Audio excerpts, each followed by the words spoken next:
saan kami ay nagbibigay ng mga konting ideya sa mga ginagawa namin para sa ganon ay marami ang makakaalam sa kung paano tayo dumiskarte sa mga trabaho natin. At tamang-tama ito ay meron kaming project dito, yung bubong nito.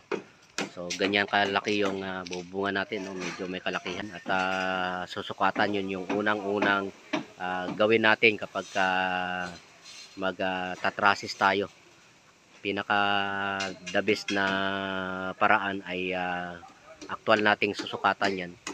Huwag tayo magtiwala sa plano na hawak natin kasi kadalasan, no, sa experience namin talagang nagbabago yung aktual na sukat ng building kaysa dun sa plano, dahil maraming mga dahilan yan na kinoconsider na aktual na sukatin yung building bago tayo simulang magfabricate ng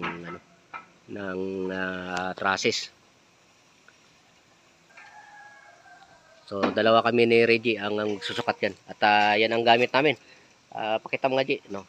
So pag susukat ay kailangan nyo talaga ng tape measure na mahaba, no? Huwag yung maiksi para hindi na kayo magkamali. So ang dala naming tape measure ay 50 meters para siguradong hindi tayo sasablay.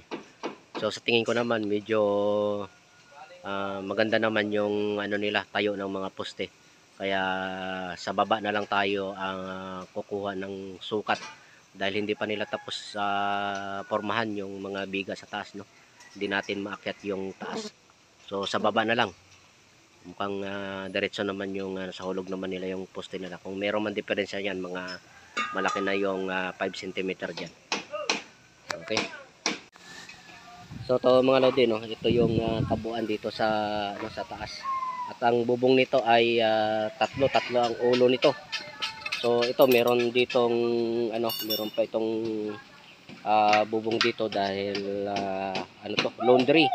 Din yung kabila dito, yung parte na to parang tagwab.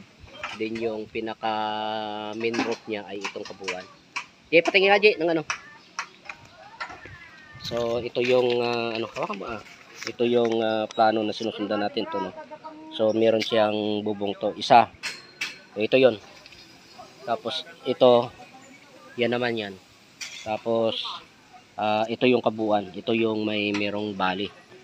So ang sukat natin ay ito kunahan natin simula doon hanggang dito. Tapos simula doon sa dulo na yon hanggang dito lang. Dito kasi ito yung may main na pinaka bubong. So importante na makuha natin yung actual na sukat nito bago pa tayo gumawa ng trusses. So okay, magsusukat na tayo. So ito na mga din, nasukat na natin. Ito yung sukat ng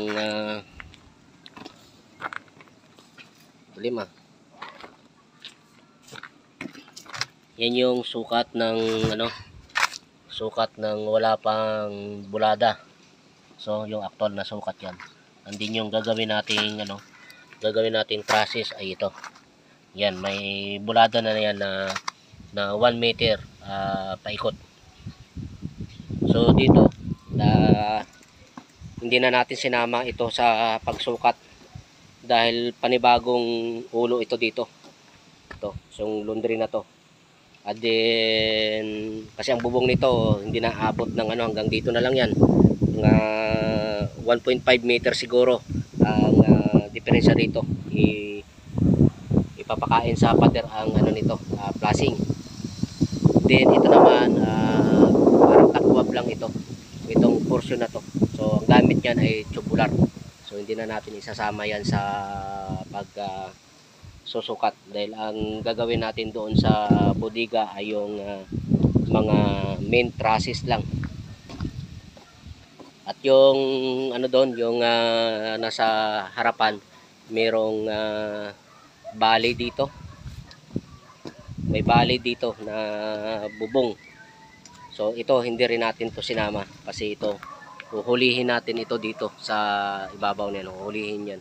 Ipapahuli yan Kaya ang talagang sinukat natin ay itong main roof lang. Dahil ito hagdanan na rin naman to. So okay.